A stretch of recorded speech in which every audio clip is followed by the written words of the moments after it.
Ciao a tutti ragazzi e benvenuti su AS Video. Come potete vedere mi trovo in un nuovo studio, ma di questo ne parleremo dopo. Infatti oggi vi volevo aggiornare sulla GoPro Hero 11 Black Mini. Sarebbe dovuta uscire ieri, ovvero il 25 ottobre, ma è stata rimandata al 18 novembre. Però già da qualche settimana si poteva preordinare, così ho fatto io. E infatti ieri ho ricevuto un'email da parte di GoPro che si scusava dicendomi appunto che ci sarebbe stato un ritardo e per scusarsi invierà gratuitamente anche il supporto The Handler, ovvero questo qui che abbiamo già visto in un bundle della GoPro Hero 11 Black. Ma il tutto è molto strano perché questo avviso è stato mandato il giorno che era prevista la spedizione. Quindi anche se la Hero 11 Black Mini era stata effettivamente presentata insieme alla Hero 11 Black, le spedizioni comunque fin dall'inizio erano previste all'incirca un mese dopo, appunto per fine ottobre. Ma probabilmente ci sarà stato qualche problema a livello software e GoPro è stata costretta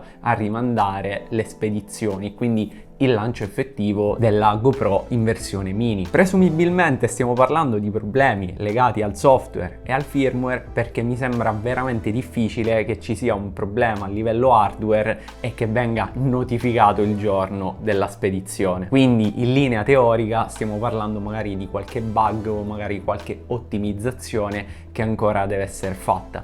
In cuor mio ragazzi spero che sia un problema legato alla live view durante la registrazione. Mi spiego meglio. Con gli ultimi modelli di GoPro è possibile avere la live view quando colleghiamo la GoPro allo smartphone senza problemi, ma non appena iniziamo a registrare il video la live view si interrompe. E so che a molti di voi questa cosa dà fastidio, ma la cosa strana è che in passato non c'era questo tipo di problema, quindi probabilmente è un qualcosa legato alle licenze, non lo so, la mia è una supposizione. Non credo che sia un limite software, dato che ormai lo fanno tutti, GoPro lo faceva in passato, quindi che magari GoPro stia cercando di risolvere quest'ultimo problema, dato che la Hero 11 Black Mini non avrà nemmeno un display.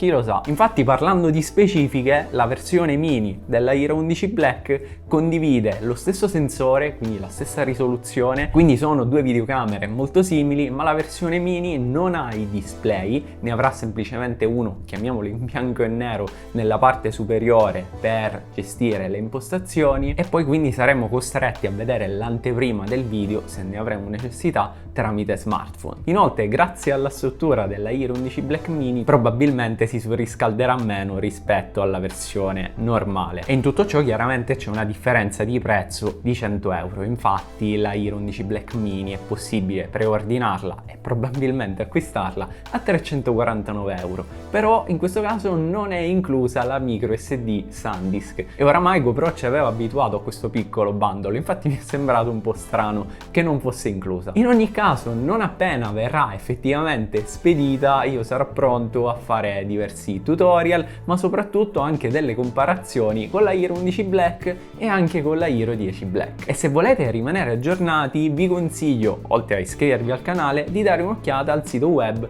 asvideoofficial.com, dove spesso posto tante news inerenti al mondo GoPro e anche del videomaking in generale. E come vi avevo detto a inizio video, mi trovo in un nuovo studio, infatti in queste settimane ho effettuato diversi cambiamenti, ancora il tutto non è completo, ma bene o male ci siamo. Chiaramente ragazzi, fatemi sapere nei commenti che cosa pensate di questa situazione che si è creata con la Hero 11 Black Mini, e come sempre, se il video vi è piaciuto lasciate un bel like.